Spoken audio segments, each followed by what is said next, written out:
Mirëmbrëma, ky është edicioni qendror i lajmeve, drejt për së drejti në News24 në studio, vazhdoj të jem me kolegun Edvin Paruca. Mirëmbrëma Paruca dhe njerë. Përshëndetje Ola, jemi me Ola Brukun në këtë edicion, kundër të tjera do të ndjekim. Teatri kthehet në parlament. Presidenti Ilir Meta radhi 8 argumente kundër ligjit të qeverisë Rama dhe thekson si shqetësim mungesën e gjykatës kushtetuese. Kjo shënon edhe përplasjen e dytë Meta Rama post aleancës politike. Për kreun e Bashkisë së Tiranës, Erion Veliaj, presidenti Meta zhgënjeu me kthimin e ligjit për teatrin pasi nuk ja doli mban të qëndrojë mbi familjet politike, por shtatori është afër dhe Veliaj thotë se teksa pritëm 40 vjet për një teatr të ri, do të presim edhe 40 ditë që parlamenti ta rivotojë ligjin dhe të nisë ndërtimi i teatrit rikombëtar. 5 ditë pas tragjedisë në Greqi, autoritetet vijojnë përpjekjet për identifikimin e viktimave të shkrumbuara nga flakët. Gazetarja e News24 ishte në fshatin Mathi, ku takoi shqiptarët e prekur nga zjarret. Ata thonë se nuk mund të kthehen dot në atë dhe pasi flakët u kanë shkrumbuar edhe dokumentet. Eksploziv banesës të dënuarit për vrasje, Gazmir Daci fatmirësisht pa shkaktuar të lënduar. Babai i tij bën përgjegjës vëllain e djalit që vrau i biri Sajmir Kolaverin, të cilin e akuzon edhe për 3 sulme të tjera me tritol në lokalin e tij. Xhelal Daci kërkon mbrojtje nga shteti, në të kundërt thotë se do të bëjë vetë gjyqësi. Fryma e re në marrëdhëniet mes Washingtonit dhe Penjanit pas takimit mes Trump dhe Kim Jong-un në qershor. Koreja e Veriut të dorëzoi Shteteve të Bashkuara eshtrat e ushtarëve amerikanë të vrarë në luftën e Koresë. Në orën 21 të mbrëmjes të sotme, një hënë e përgjakur do të ndriçojë më shumë se çdo herë tjetër. Spektakli në qiell do të shihet në gjithë botën. Ky është eklipsi më i gjatë i hënës në shekullin e 21.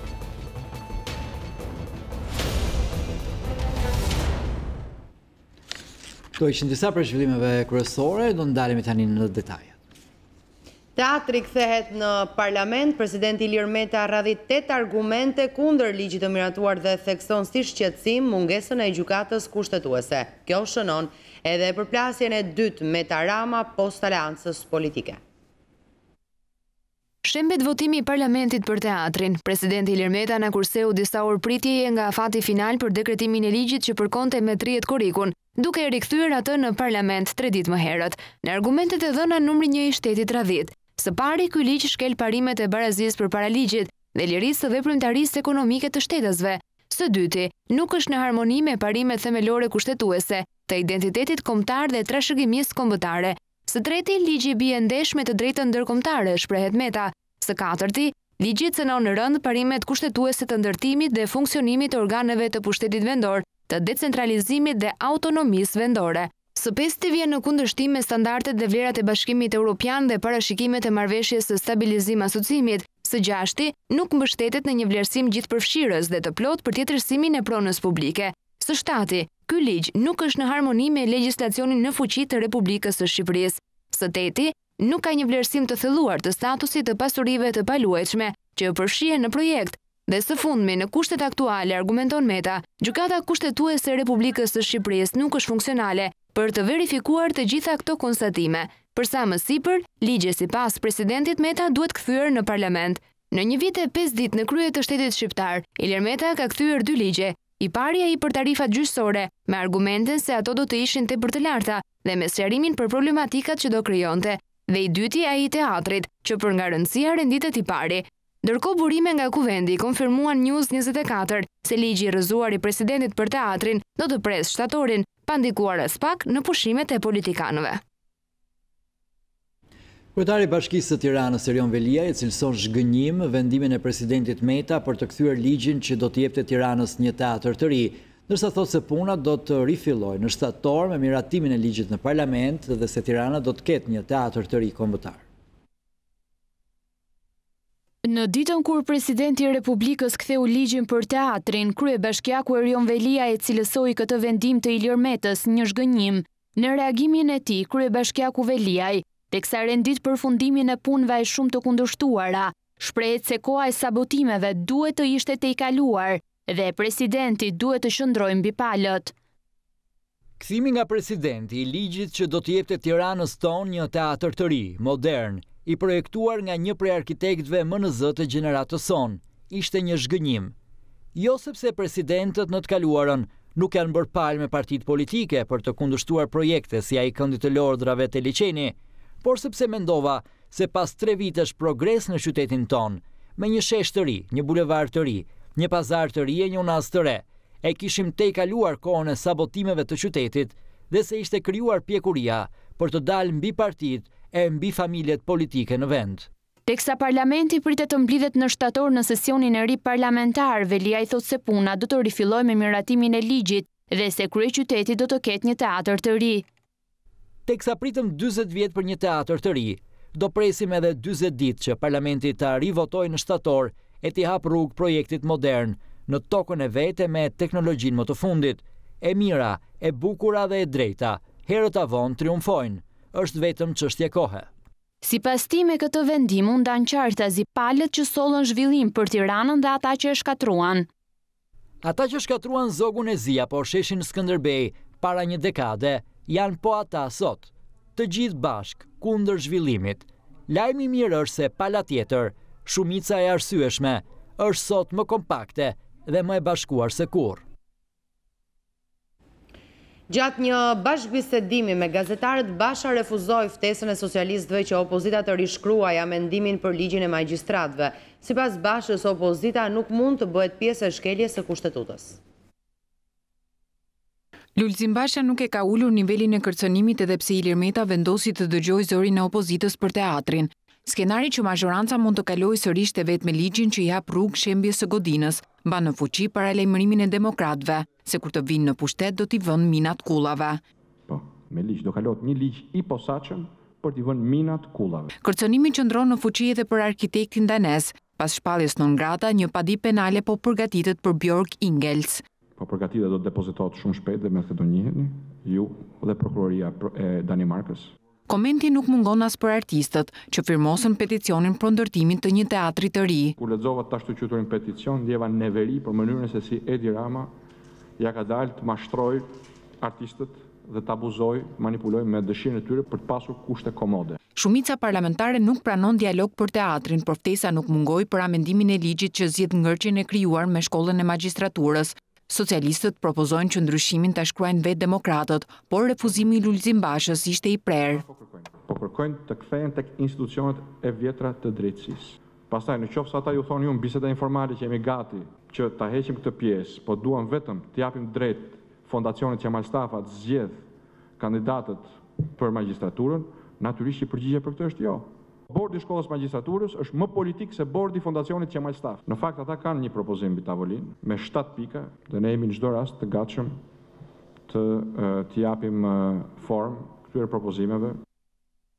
Edi Rama nuk pranon të ulet më në një tryezë dialogu, por një mesazh ka edhe për ndërkombëtarët, të cilët e shohin si amendim të thjeshtë, ndërhyrje në ligjin për statusin e gjyqtarëve dhe prokurorëve.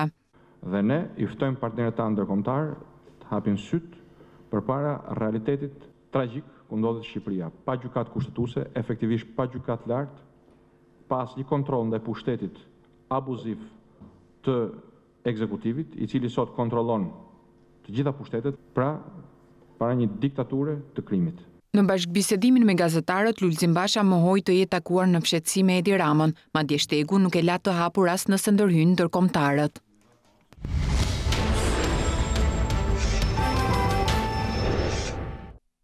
Dy tokat e zeza të gjykatës së lartë janë përballur sot me komisionin e vettingut. Shkëlqen Selimi kërkoi nga OMN që të hetonte mënyrën se si u bën publike dokumentet, pjesë e hetimit dhe braktisi seancën pas refuzimit të kërkesës, ndërsa gjykatësi tjetër Brotsi kaloi shtyllën e vlerësimit profesional dhe paraqiti 250 prova të reja për pretendimin e KPK-s për mospërputhje në deklarimet e pasurisë, të cilat më parë Inspektorati i Lartë i Pasurive i kishte cilësuar korrekte. Gjykatësi i lartë Shkëlqen Selimi u paraqit personalisht për të përballur me institucionin e vettingut në seancë dëgjimore publike. Por përpara nisjes së ballafaqimit ai kërkoi pezullimin e seancës derisa misioni ndërkombëtar i monitorimit të identifikonte personat që sipas tij i shitën një televizioni kombëtar të dhëna sekrete, duke i dëmtuar rënd imazhin. Pas rrëzimit të kësaj kërkese, subjekti i rivlerësimit vendosi të largohet nga seanca pasi e konsideroi të paragjykuar procesin. Në 20 vite karrierë ka marrë pjesë në proceset penale më të rëndësishme në vend, kam firmosur burgime të përjetshme, e kam dhënë pafajësi. Ka mbajtur barë të rënd duke gjykuar deri në 15.000 çështje. Emri im është lakuar në burgje dhe nga sekserët, por unë jam udhëhequr nga ligji e kushtetuta gjatë punës time, tha Selimi.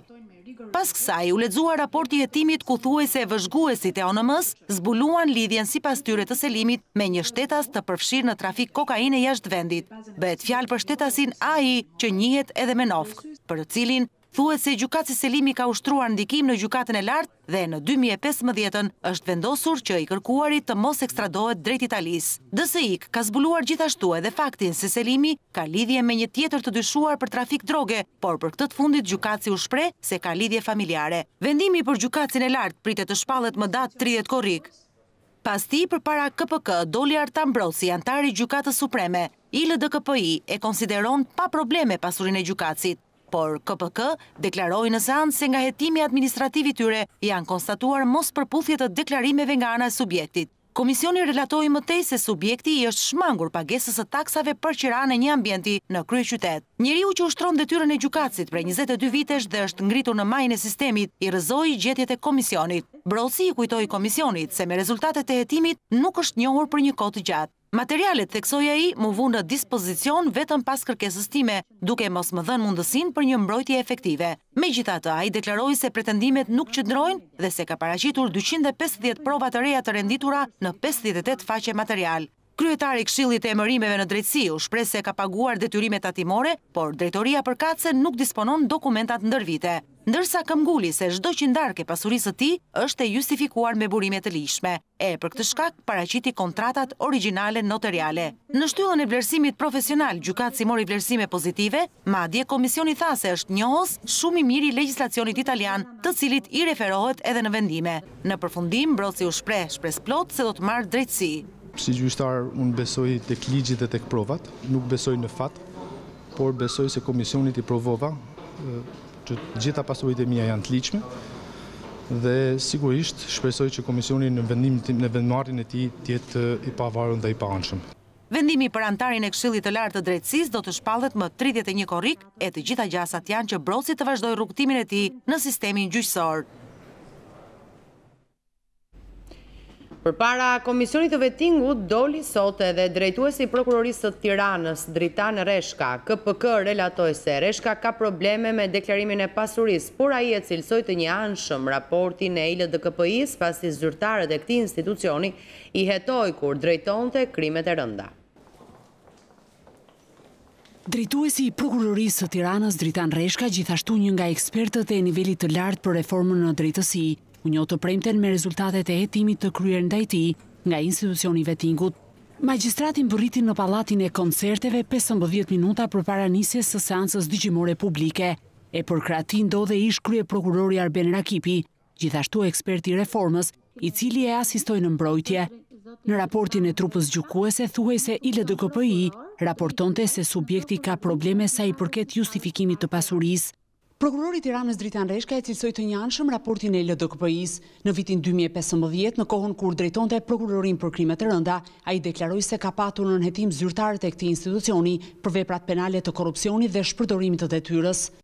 Përgjatë 40 minutave, prokurori i karrierës renditi të gjitha provat si vërtetime bankare, të Institutit të Sigurimeve Shoqërore apo të zyrës së tatim taksave, përmes të cilave tentoi të binte komisionin se pasuritë që disponon janë të ligjshme. A i tha se të ardhurat e tij rrjedhin nga puna në imigracion, angazhimi për vite me radhë në një organizatë amerikane, paga si prokuror, të ardhurat nga shkolla e magjistraturës dhe qirat. Ai u shpreh se ka qenë korrekt në deklarime dhe se ka paguar çdo detyrim ndaj shtetit. Si ekspert i nivelit të lartë për reformën në drejtësi, zoti Reshka deklaroi se nuk është ndjer as pak mirë kur ka konstatuar se ILDKPI nuk ka marrë në konsiderat asnjë nga provat e depozituara nga ana e tij. Pasi dëgjoi pretendimet e subjektit të rivlerësimit, kryesuesja e seancës Leda Qiftja sqaroi publikisht se komisioni nuk ka as pak qëllim të hedhë baltë mbi figurën e askujt dhe se çdo provë e paraqitur nga prokurori do të shqyrtohet nga trupa gjykuese. Ju keni mundësinë të shpjegoni gjetjet e 3 njerëzve që nuk kanë ndjekur pas jetën tuaj, i tha kryesuesja Dritan Reshkës. Ajo shkoi edhe më tej duke e pyetur prokurorin që nëse do të ishte ai në vendin e tyre, a do ta konsideronte të nevojshme që dosja të sqarohej. Dritan Reshka ju përgjigj se për këtë arsye u paraqit personalisht për të dhënë shpjegime e për të dorëzuar provat. Në përfundim, magjistrati kërkoi konfirmimin në detyrë me qëllim që të vijojë të jap kontributin e tij në sistemin e drejtësisë. Vendimi për të pritet të shpallet më datë 31 korrik. Ambasadore franceze Christine Vassaki ka dhënë një mesazh të qartë klasës politike shqiptare për mbështetjen e reformës në drejtësi. Nga Korça, Vasak ka deklaruar se reforma duhet të përfshijë nivelet më të larta të gjyqësorit, ndërsa ka bërë thirrje për vënien sa më shpejt në funksion të gjykatës kushtetuese. Reforma në drejtësi po ndjek ecurinë e saj. Ka shumë etapa të cilat duhen plotësuar për fshirje dhe nivelet më të larta të sistemit gjyqësor. Gjykata kushtetuese duhet të vihet në funksion sa më shpejt jetë e mundur. Në ndërkohë do shkojmë drejt për drejt në selinë e Partisë Demokratike Ina Zhupa para medias. Partia Demokratike përshëndet vendimin e Presidentit Republikës Ilir Meta për rrëzimin e ligjit antikushtetues për shëmbjen e teatrit kombëtar dhe grabitjen e pronës publike për projektin kriminal të ndërtimit të kullave me paratë e pista të drogës dhe të korrupsionit. Partia Demokratike konsideron vendimin e Presidentit si një akt të përgjegjshëm në mbrojtje të kushtetutës, në mbrojtje të trashëgimisë kulturore, në mbrojtje të interesit publik, për të mos lejuar shkatrimin dhe grabitjen me ligj të pasurisë kombëtare. Vendimi i Presidentit është një tjetër provë se projekti për shëmbjen e teatrit kombëtar është një akt i palishëm i babëzisë së Edi Ramës, Erion Veliajt dhe mafjas së ndërtimit dhe nuk ka asnjë lidhje me nevojën për një teatr të ri. Sa herë ligji të triumfojë mbi mafian, Edi Rama dhe Erion Veliaj do të zhgënjehen. Propaganda e dal boje e Erion Veliaj është e pafuqishme për të mbuluar të vërtetën se ai është sekseri i Edi Ramës në aferën e të paktën 200 milion euro. Qëndrimi zyrtar i Presidentit Republikës është këmbane fort alarmi se kryetari i Bashkisë Tiranë është në krye të një grupi kriminal për zbatimin e projektit mafios të kullave tek teatri. Për shkeljet flagrante të ligjit dhe të kushtetutës të evidentuara nga Presidenti, një drejtësi e pavarur do ta kishte çuar sot në burg Erion Veliaj për të paktën 2 vepra penale: shpërdorim detyre dhe korrupsion.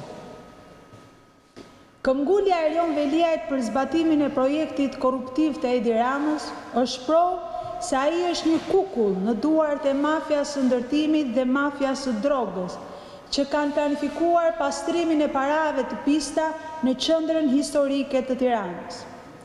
Erion Veliaj ka dhënë prova të mjaftueshme se për interesat mafjas dhe për përfitime korruptive nuk kursen as jetën e fëmijëve.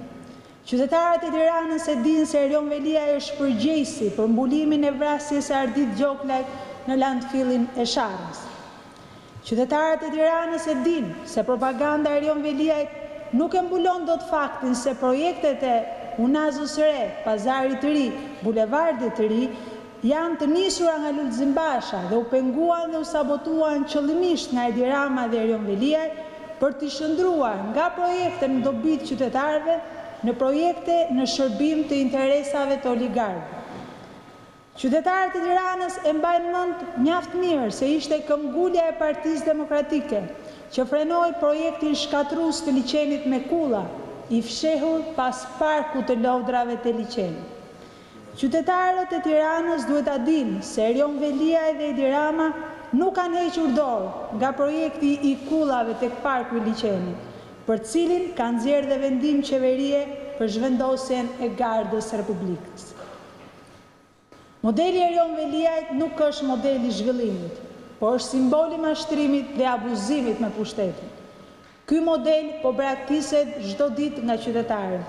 Prandaj, Erion Veliaj dhe shefi i tij Edi Rama sot kanë aleat vetëm mafjen e ndërtimit dhe drogës. Ju falenderoj. Ndoqëm drejt për drejt, jena zhupën nga selia Partisë Demokratike, i rikthemi mesazhit të ambasadores franceze për politikën shqiptare në lidhje me reformën në drejtësi. Reforma në drejtësi po ndjek ecurinë e saj. Ka shumë etapa të cilat duhen plotësuar për fshirje dhe nivelet më të larta të sistemit gjyqësor.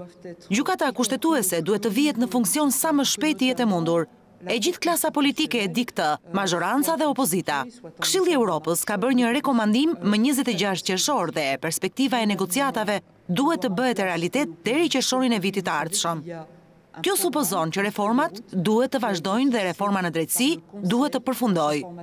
Duhet të funksionojë shkolla e magjistraturës, të cilën ne kemi mbështetur që prej fillimit. Ne besojmë në një magjistraturë të formuar mirë, kurajoze që vepron sipas ligjit. Kjo supozon luftë ndaj korrupsionit dhe krimit të organizuar.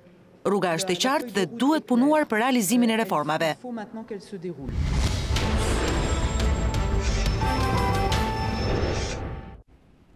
Ndrojmë tani temën e informacioneve tona, flasim për një sasi eksplozivi që është vendosur në banesën e të dënuarit për vrasje Gazmir Dace, por që fatmirësisht nuk ka shkaktuar të lënduar. Është babai i tij i cili bën përgjegjës vëllain e djalit që vrau i biri, Sajmir Kolaverin, të cilin e akuzon edhe për 3 sulme të tjera me tritol në lokalin e tij.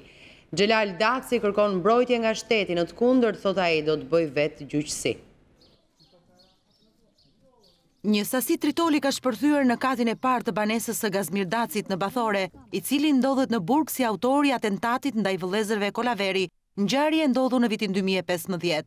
Shpërthimi ka ndodhur rreth orës 1:30 pas mesnate. Më shumë se 100 gram lëndë eksplozive dyshohet se është vendosur në katin e parë të kësaj banese dhe nga shpërthimi ka dëme të konsiderueshme materiale. Fatmirësisht nuk ka asnjë të lënduar. News24 ka siguruar pamje të momentit të shpërthimit në katin e parë të banesës së Xhelal Dacit, babait të Gazmirit. Në pamje duket autori maskuar, i cili pasi vendos eksplozivin, largohet me shpejtësi. Mendohet se autori vendosi rreth 100 gram tritol, nga shpërthimi të cilit u dëmtua komplet kati i parë i banesës dhe muri rrethues. Në momentin e ngjarjes, antarët familjes Daci ndodheshin në katin e dytë të banesës, aty ku kanë edhe dhomat e gjumit. Kjo nuk është hera e parë që familja e Gazmir Dacit është në shënjestër të sulmeve. Në shkurt të vitit 2016, në lokalin e familjes, shpërtheu një lëndë eksplozive, ku edhe atëherë pati dëme materiale. Shkak i shpërthimit mëngjesin e së premtes, por edhe atyre më parë dyshohet se janë konfliktet e vjetra dhe hasmëria mes familjes Daci dhe Kolaveri. Gazmir Daci është dënuar me 35 vite burg pasi më 4 nëntor 2015 në një lokal në Bathore ka vrarë Valmir Kolaverin dhe ka plagosur rënd vëllain e tij, Robert Kolaveri. Për shkak të kësaj ngjarjeje, në 31 korrik të 2016-s, ndaj tij u organizua një atentat nga jashtë burgut të Vaqarit me snajper, por autorët gabuan në shënjestër dhe përpasoj mbeti plagosur një i dënuar nga Kosova. Pas atentatit të dështuar në burg, policia arrestoi 24 orë pas sulmit 2 autorët, Ergjys Kolaveri 25 vjeç dhe kushëririn e tij Enea Ceka 24 vjeç, të dy banues në Tiranë. Sipas babait të Gazmirit, Xhelal Daci, fillimi i konflikteve mes dy familjeve ka ndodhur sepse vëllezërit Kolaveri kërkonin që ta përfshinin djalin e tij në aktivitetin e trafikimit të qenieve njerëzore. Kur ky i fundit i refuzoi, ata e përndiqnin e më pas ndodhi vrasja. Xhelal Daci bën apel shtetit ta mbrojë, në të kundërt ai do të bëjë vetë gjyqësi. Sipas tij, autori të gjitha sulmeve është Sajmir Kolaveri, vllai i viktimës së vrarë nga Gazmir Daci. Shumë ngjarje ndaj familjes time, që bëhen nga Sajmir Kolaveri, i besi i shtetit. Në rast se kësaj radhe, shteti nuk do të gjejë personat, do të gjej unë. Edhe mos të mbrohen nga prokurori Alben Mela. Është rasti i dytë që prekin fëmijë edhe gra. Mos të harrojë Sajmir Kolaveri, se do t'ja lë, nuk i kam bërë gjë që kam mi bërë. Kemi kërkuar mbrojtje nga policia vin dy policat një gjyqësore, ja fusin e ikin, do të bëjë veçgjyqësi, ku shteti nuk merr mosa, ku shteti nuk më përgjigjet mua. Shkatrohet në Shkodër një grup që trafikonte emigrant drejt Shteteve të Bashkuara dhe Anglisë, 9 persona u arrestuan dhe 2 të tjerë u shpallën në kërkim. Grupi kishte ngritur një laborator të mirëfill për falsifikimin e dokumenteve dhe realizimin e martesave fiktive me shtetas bullgar. Kundrejt sumave që varionin nga 8.000 deri në 12.000 euro, një grup i strukturuar kriminal siguronte kalimin e palishëm të personave të interesuar drejt Anglisë dhe Shteteve të Bashkuara të Amerikës. Pjesë e këtij grupi ishin 11 persona nga qytete të ndryshme të vendit, të cilët kishin ngritur një skem që kryesisht funksiononte në bazë të falsifikimit të dokumentave të identitetit. Ata siguronin karta identiteti italiane dhe greke, viza, leje drejtimi, karta studenti dhe nga përdorimi i tyre mundsohej kalimi për në Angli dhe SBA.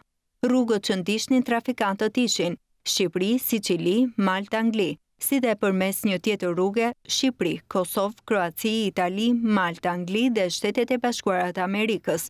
Po kështu, këta shteta su ofronin personave të interesuar, kundrejt pagesës, shoqërimin e tyre deri në destinacionin final, si dhe realizonin martesa fiktive me shtetase dhe shtetas bulgar në përzyra të ndryshme të gjendjes civile në Shqipëri. Autorët e ndaluar janë sa më poshtë. Gazmen Garubi në rolin e organizatorit. Sotiraq Andoni 52 vjeç në rolin e bashkëpunëtorit kryesor pasi siguronte dokumentat e falsifikuar për vendet e BE-s nga Shqipëria. Haxhi Ramadani në rolin e bashkëpunëtorit, Bledian Ramadani në rolin e ndihmuesit, Eduard Shima 37 vjeç në rolin e rekrutuesit, Plum Pali siguronte dokumentat falsifikuar, Shpëtim Kiri në rolin e transportuesit dhe të ndihmuesit.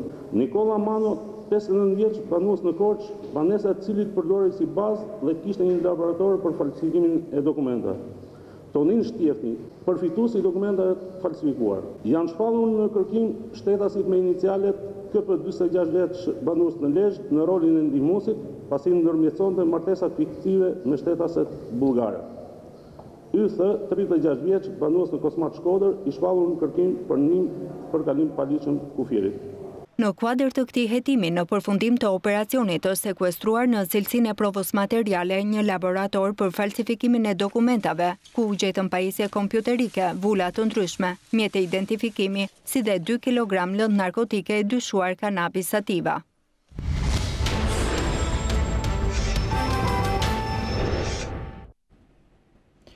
Pes ditë pas të zjarreve, misioni për identifikimin e kufomave është bërë shumë i vështirë. Sipas mjekëve ligjor, viktimat janë shkrumbuar plotësisht dhe për këtë arsye ekspertët kanë nisur të mbledhin të dhënat e ADN-s. Zjarret mund të jenë ndezur me dashje, ka deklaruar zëvendës ministri grek i mbrojtjes Mikos Toska. 10 viktima nga zjarret në pjesën lindore të Atikës pranë Athinës mbetën të pa identifikuar pasi shumica prej tyre janë shkrumbuar tërësisht dhe të afërmit e tyre nuk arrin t'i njohin. Kjo e ka bërë shumë të vështirë për autoritetet të përcaktojnë numrin e saktë të njerëzve që rezultojnë të zhdukur nga fatkeqësia e së hënës. Mjekët ligjor po mbledhin mostrat e ADN-s nga të mbjetuarit të cilët kanë raportuar për të afërm të zhdukur me shpresën e identifikimit të kufomave, ndërsa ekipet të shpëtimit vazhdojnë punën në terren. Gjermania ka dërguar një ekip specialistësh mjekoligjor në Athinë për të ndihmuar me operacionin.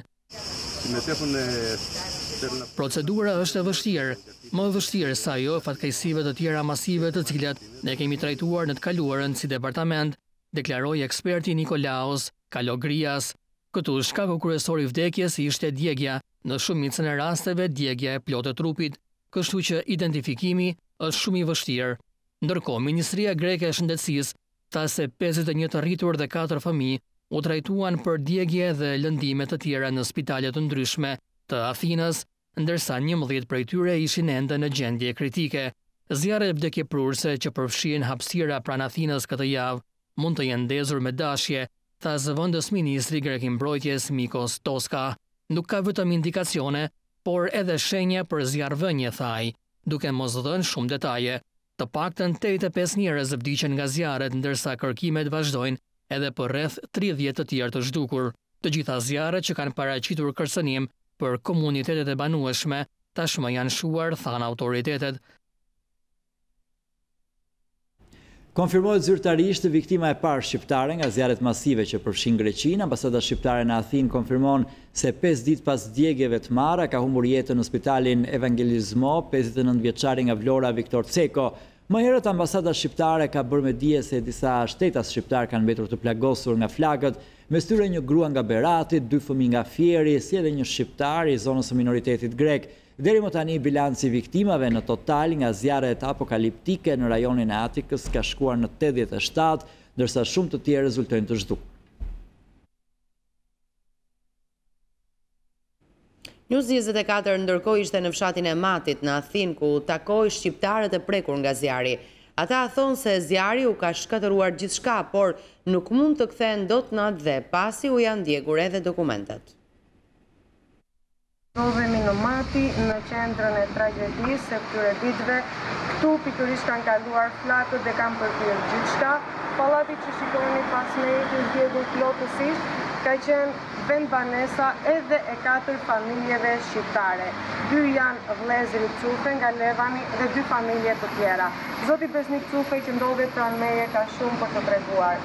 Besnik Cufe, emigrant shqiptar prej 28 vitesh në Greqi, ka para të ditë ferrin mbi tokë.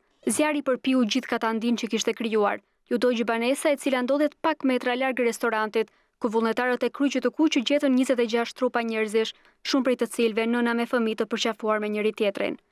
Emigranti shqiptar nuk e ka të lehtë të kujtojë zjarrin që nisi papritur dhe u përhap me shpejtësi nga era.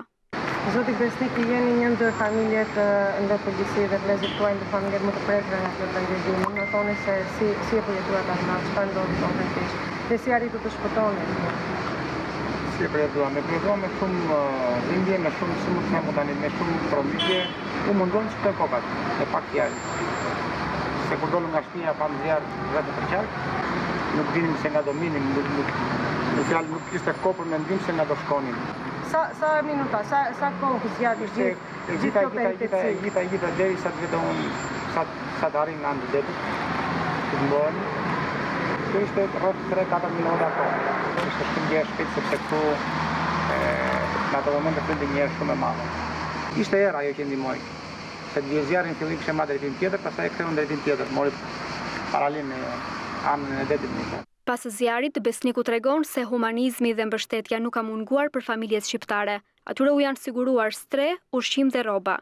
Mbështetja është shumë e madhe nga ana e njerëzve. Ndihma shumë e madhe. Ndalojnë njerëzit në rrugë të pjeshin për ujë, sjellin ushqime, sjellin gjëra, sjellin lloj-lloj. Na kanë dhënë biles, na kanë dhënë shtëpi, secili. Ju kanë ofruar akoma dhe strehin. Është shumë e rëndësishme. Edhe spitalet ka kontribuar shumë për çdo njerëz, si për ne, si për grekët, për të gjithë, njësoj. Ndihmën e kemi. Nuk kemi një problem. Fatmirësisht, të gjithë familjet shqiptare në Mati arritën të shpëtonin në kohë dhe sot janë shëndoshë mirë, por shumë betën të pastre brenda pak minutave. Besniku thotë se nuk mund të kthehen dot natë dhe, pasi gjithë dokumentat u janë shkrumpuar. Gjithsesi, shqiptarët që ju njihni, familjet këtu përreth janë mirë me shëndet. Kjo është shumë e rëndësishme. Janë shëndoshë mirë. Janë shëndoshë mirë të gjithë, janë me materiale këto. Janë shëndoshë mirë. Neve shqiptarët nuk thuan gjë, në shqiptarët. Për disa persona këtu janë ndjekur gjithçka. Janë ndjekur shumë gjëra. Mes tyre ka qenë dokumente, ku afron muaj gusht, që don televizin, dhe në Shqipëri, kalojnë pushimet, dhe nuk e mundësi.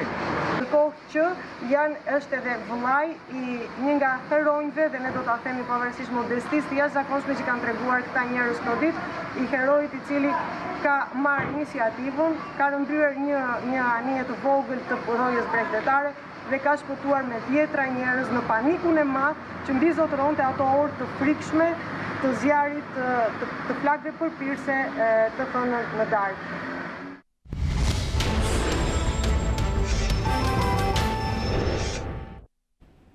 Performanca e dobët e të ardhurave buxhetore ka detyruar qeverinë që të rishikojë me ulje buxhetin për vitin 2018, arkës së shtetit i mungojnë 4 miliard lek nga të ardhurat dhe shpenzimet. Kjo ulje duket se është reflektuar nga luhatja e monedhës euro në kursin e këmbimit. Buxheti i shtetit edhe për këtë vit nuk shpëtoi nga rishikimi nëpërmjet aktit normativ. Në mbledhjen e sejntes, qeveria ka miratuar aktin normativ me ndryshimet e buxhetit të vitit 2018. Në buxhetin e rishikuar mungojnë 4 miliard lek nga të ardhurat dhe shpenzimet. Kjo ulje duket se është reflektuar nga luhatja e monedhës euro në kursin e këmbimit. Sipas buxhetit fillestar të ardhurat arrinin në 357 miliard lek, ndërsa shpenzimet në 389 miliard lek. Të dy këto tregues janë ulur me 4 miliard lek, duke mbajtur të pandryshuar deficitin. Po ashtu, qeveria në aktin normativ ka krijuar dhe një portofol të veçantë për shpërblimet për pensionistët dhe familjet në nevojë, e njohur ndryshe si paketa e solidaritetit. Bëhet fjalë për 3 miliard lek, të cilat janë parashikuar për shpërblimet e fundvitit për këtë kategori. Ministria e Financave thotë se ndërhyrja bëhet për nxitjen e mëtejshme të investimeve publike dhe rritjes së eficiencës së përdorimit të burimeve, përmes shtesave në favor të projekteve me ecurim më të mirë. Akti normativ do të miratohet në shtator në kuvend.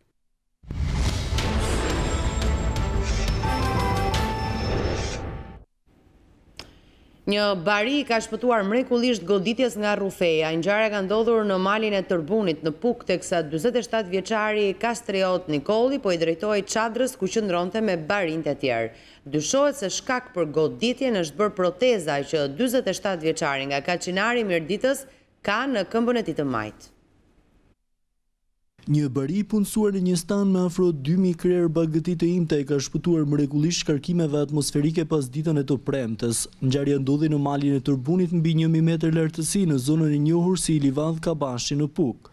Kastriot Nikolli, i cili u paraqit në spitalin e Pukës me djegje të konsiderueshme në pjesën e djathtë të trupit, nuk mban asgjë mend, teksa është përplasur për tokë pasi kishte futur të imtat në stan dhe po i drejtoi çadrës ku flen ai bashkë me barinjët e tjerë. Unë nuk maj mend za. Nuk mbitet za. Vetëm që kam qenë të kalu edhe kam pasi të ledhi cigare, të rrugulli cigare me atë makinën, edhe nuk kam pa vetëm në tokë. Ju ishit me bagëti? Ja, i kishtë në më qëllë. Isha të kalu, me shuke çadrë. Ku e dëmtuar më shumë? Ma shumë këtë kam në majtë, ne i kam hekur. Ne kam problem shumë. Ashtë në hekur kjo dhe kjo më dhimja shumë. Ndërkohë në pjesë tjera trupit ke djegje? Djegje. 47 vjeçari nga Kaçinari Mirditës në mungesë të një pune tjetër ishte ngjitur në bjeshkët e Tërbunit në Puk, të punonte si bari, ndërkohë që rezultonte edhe me protezë në këmbën e majt. Mjekët e spitalit të Pukës thanë se po e mbajnë në terapi intensive bariun, i cili ka nevojë për mbikëqyrje të vazhdueshme deri në përmirësimin e plagëve të shkaktuara nga djegjet. Dhjetra fermerë në zonën e Levanit janë ngritur në protest me pretendimin se po merren tokat që kanë pasur në përdorim që prej vitit 92. Sipërfaqet bujqësore janë tokat lira shtetërore, por banorët hedhin akuza se po jepen me qëra personave të lidhur me pushtetin. Me pretendimin se po u zaptohen tokat nga firma private, dhjetra fermerë në rreth fikas të njësisë administrative Levan janë ngritur në protest. Sipas tyre bëhet fjalë për 40 hektar tokë bujqësore të lira shtetërore, të cilat i kanë shfrytzuar që prej vitit 1992, ndërsa aktualisht sipas tyre këtë sipërfaqe e kanë marrë me qira në mënyrë të paligjshme për 99 vite disa persona që nuk janë banorë të fshatit. Ata hedhin akuza se toka po u jepet me qira personave të lidhur me pushtetin. Jam trashëgimtar i pronës për 11.1 hektar, me vendim gjykate që 93. Mbasi unë kam mbi 25 vjetë për dorë të tokë, dalin sa hajdut edhe vind të na marrin pronën. Pronat po na i marrin këta hajdutur të ardhur, unë i kam në përdorim. Kush janë këta që për 3 muaj ky merr certifikat pronësie edhe na bën neve pension. Që kem përfituar sipas frymave që ka thënë bashkia dhe komuna. E kam marrë dhe me vendim gjykate, në këtë tokë më kanë marrë 4 hektar tokë. Prandaj tani ne nuk kemi arritur dot të regjistrojmë. Vendi ne pyesim, jo janë në shqyrtim në Tiranë, jo janë këtu, jo janë atje. Fermerët i kanë bërë thirrje institucioneve që të rikthehen këto toka që kishin në përdorim prej 2 dekadash, duke deklaruar se do të paguajnë edhe detyrimet fiskale. Unë kërkoj në set pronë, ime qatë detyrimi kam ndaj shtetit që kam përdorur për kaq vjet, unë i detyrujem t'i paguaj dhe prona është ime në këtë mua, jo ta marrje. Sa lek bëjnë të tokat e lira t'i paguajmë në taksa? Në mbështetje të tyre ka dalë edhe deputeti i zonës Ruan Baxhi i Partisë Demokratike. Unë ju bëj thirrje banorëve të këtyre zonave që duke qenë kështu të bashkuar, të mbrojnë tokat e tyre, pronat e tyre, familjet e tyre. Sinqerisht po ju them, ne do të jemi në mbështetje tuaj. Por kryetari i fshatit sqaron se vetëm 3 nga 40 familjet që pretendojnë pronësin kanë vendim gjykate. Janë një 3-4 persona kanë zaptuar tokat me forcë në 90 Kam zaptuar me forcë, kam me dokumenta. Çfarë forcë? Kam me dokumenta në komunë, ku jetuam me forcë. E gjithë kjo situatë është krijuar për shkak se kjo sipërfaqe për afro 40 hektar tokë është nxjerrë në ankan nga Ministria e Bujqësisë dhe është fituar nga një privat. Sipërfaqet në fjalë janë tokë lirë shtetërore dhe nuk figurojnë apo të mbrohen me dokumentacion në pronësi të ndonjë nga fermerët që ka pretendime.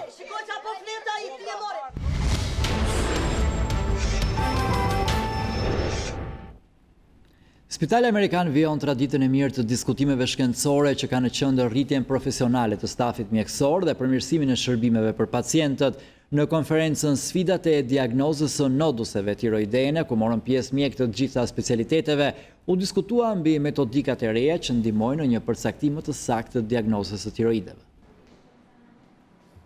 Të qenit në koherencë me zhvillimet e fundit të mjekësisë moderne është një tjetër detaj që e dallon spitalin amerikan.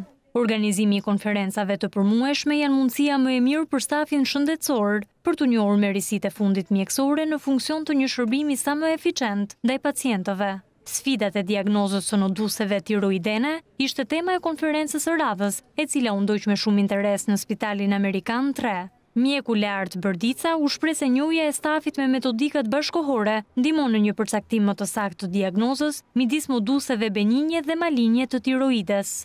Konferenca do të ofrojë për të gjithë mjekët që do jenë të pranishëm, po ashtu edhe personeli tjetër, hapat bashkohore në diagnozën e saktë të çdo prej këtyre noduseve tiroidiene.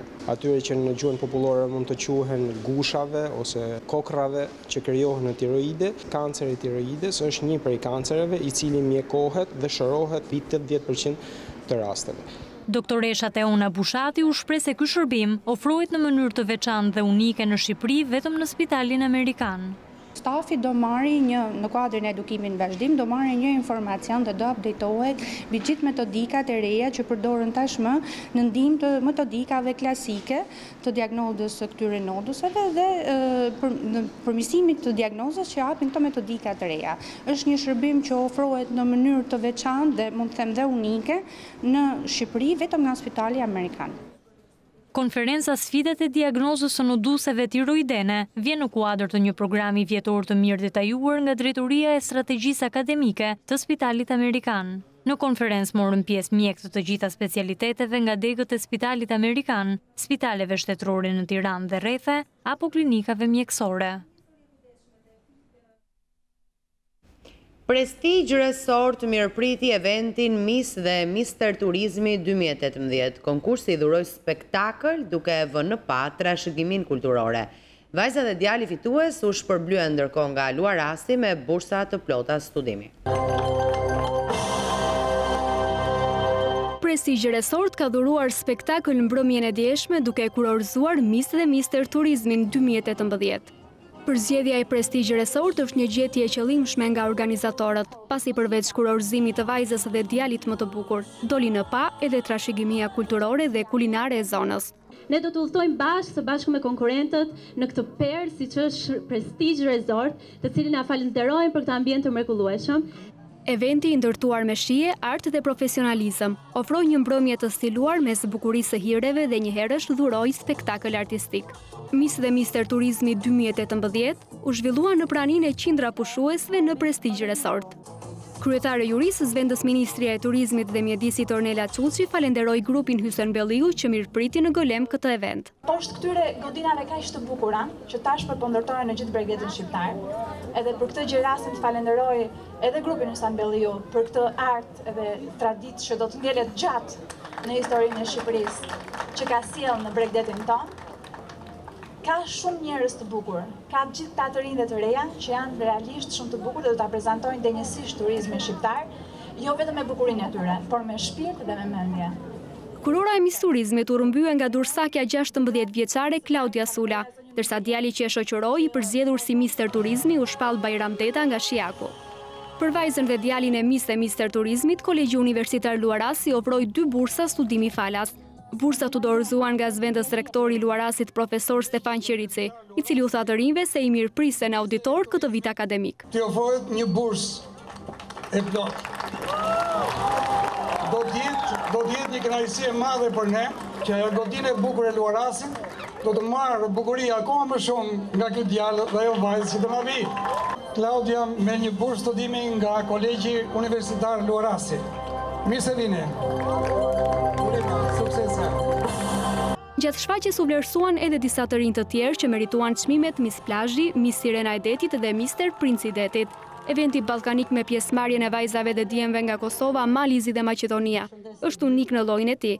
Produksion ky drejtuar nga zonja Myzejen Konduri, ka fituar popularitet në Durrës. Shqipëria është i vetmi vend në Ballkan që gëzon patentën për realizimin e këtij eventi. Max Velo, jetë paralele, titullohet libri I cili bën publike dosjen sekrete të përndjekjes së artistit Max Velo gjatë regjimit komunist. Studiuesja Alda Bardhyli ka sjellë në logon e të Press një libër që veç rrëfimit të jetës së një artisti në diktaturë kërkon edhe hapjen e një debati për të shkuarën. Sekretet e ndjekjes, hetimit dhe dënimit të artistit Max Velo janë tashmë pjesë e një libri të përgatitur nga studiuesja Alda Bardhyli, bazuar në dosjen e sigurimit të shtetit. Libri Max Velo jetë paralele I publikuar nga Press, përmban 26 dokumente, një pjesë të cilave shoqëruar me rrëfime të vetë artistit shqiptar. Studiuesja Bardhyli shprehet se dosja Velo, e para dosje që tregon publikisht për ndjekjen e një artisti, pritet të hap debatin e munguar mbi rolin që arti dhe kultura ka pasur gjatë regjimit komunist. Nuk ka qenë lehtë që unë të punoja me Maxin për këtë libër, për vetë ngarkesën emocionale që këtë dosje mbajtnin për të, por është e rëndësishme të theksohet pasi në këtë dosje neve kemi profilin e lartë të një intelektuali që kultura shqiptare ka arritur të prodhojë edhe në kushtet e një represioni total siç ishte komunizmi. Vetë protagonisti I librit, artisti Max Velo, rrëfeu tronditjen që kishte pësuar pasi mësoi se denoncimet ishin bërë nga miqtë të afërm të tij, mes të cilëve shumë artistë që kanë qenë pjesë e aparatit të sigurimit të shtetit. Lidhja e shkrimtarëve dhe artistëve ka qenë një tmerr. Nuk duhet ishte qendër e sigurimit të shtetit. Kur ajo merrte në analizë dhe kontrollonte gjithë artistët një për një, të shohësh I libër për Picasso, për Animurin, për vizatimin, kjo nuk është krim. Studiuesja Alda Bardhyli shtoi se libri do ngjall kurreshtje tek lexuesit jo vetëm për historitë që mbart, por edhe mënyrën e shkrimit që I ngjan një roman I thriller të shkruar nga sigurimi I shtetit.